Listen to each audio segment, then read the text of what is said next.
Është Sali Berisha tek trauma, e dëgjojmë. 17 vjeçar e kanë gjujtur si kafsh me këpuc në kokë, me shqelm, pa asnjë lloj motivi veçse për ta marrë me forcë në makinën e tyre, tek po largohej nga protesta. Dhe është në gjendje kontuzioni me një hematom serioze.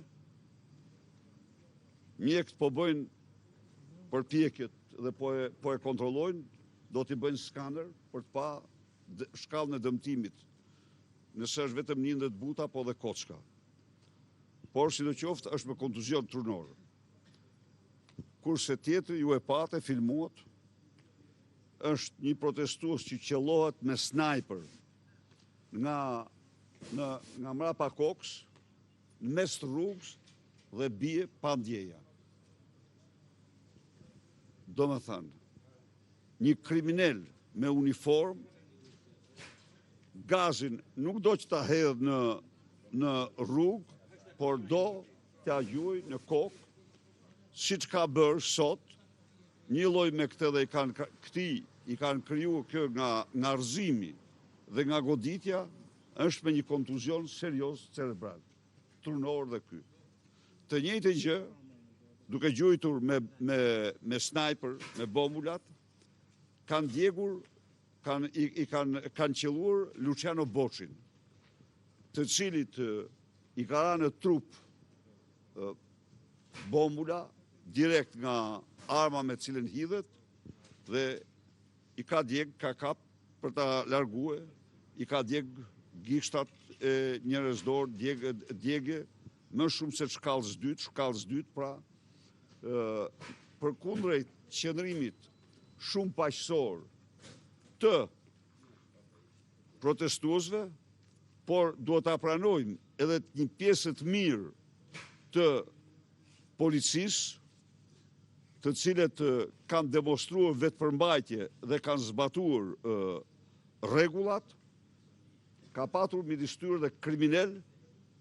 të droguar që kanë kryer akte të tilla.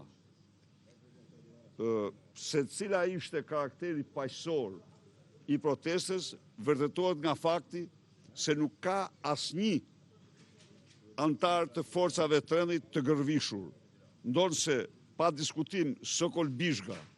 dhe Ililian Prodo meritojnë çdo ndëshkim dhe çdo lloj përgjigje.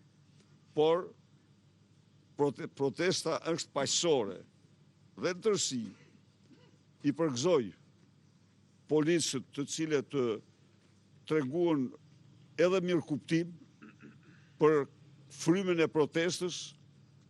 si një protestë me interes të madh kombëtar, si një protestë e cila po mbron një kauzë për çdo shqiptar dhe jo vetëm për protestuesit që janë aty, por denoj me forcën më të madhe qëndrimin kriminal të një grupi të cilët kanë kryer sot krime të shëmtuara, qoftë me këta protestues, pastaj siç i pat ju vetë, hodhën në xhami bomba me acid nitrik, bomba tymuse dhe bombula gazi për t'ja u prish namazin besimtarve, sikur që të cilët s'kishin asnjë lidhje me protestën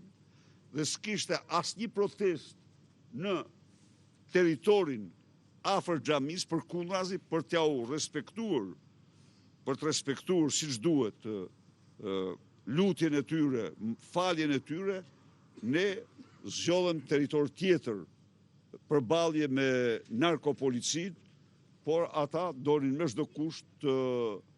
sepse xhamin ata e pushtojnë. Këta kryen një akt kriminal, pushtojnë xhamin, çka është absolutisht e dënueshme, e ndaluar, por shpyesin. Ndaj dhe duket që kësaj here imami u ka kërkuar që të mos jenë në territorin e xhamisë dhe kanë hedhur gaz për të helmuar besimtarët që po i luteshin Zotit pas iftarit, pas iftarit. Zoti Berisha, edhe në protestën e mbrëmjes sotme ka pasur efektiv policie civil, të cilët kanë shoqëruar dhe kanë arrestuar disa. Kanë qenë policë, ata janë rrugeçër që ne do të identifikojmë dhe i garantoj që do përballen me pasoja shumë serioze, sepse ata, disa prej tyre, i kemi identifikuar kanë ardhur edhe rreth Selis, unë jau bëra të qartë që hudhen bomba tymuse dhe bombula gazin Seli, por këta kanë qëndruar edhe mbrapa për të ndjekur protestuesit dhe jo vetëm protestuesit, por edhe qytetarët që kalonin në rrugë. Ne do identifikojmë këta nuk mund të jenë, nuk do konsiderohen më forca rendi, do konsiderohen bandit dhe do marrin përgjigje si bandit kudo që t'jenë. Diçka kam për thënë që të dy pacientët do të hospitalizohen, njëri ka shkuar në pavion lart, ka përfunduar ekzaminimet, do shtrohet, tjetri do bëri skanin, ka thënë doktor Berisha, dhe ai do të shtrohet, do të hospitalizohet për të ndjekur më tej dhe për të mbajtur në observacion për evolucionin e mëtejshëm. Shpresojmë dhe urojmë që mos kenë evolucion negativ, por që gjithçka të shkojë mirë. Do të falenderojmë në të rast kolegët mjek që janë, që po i ndjekin, që po i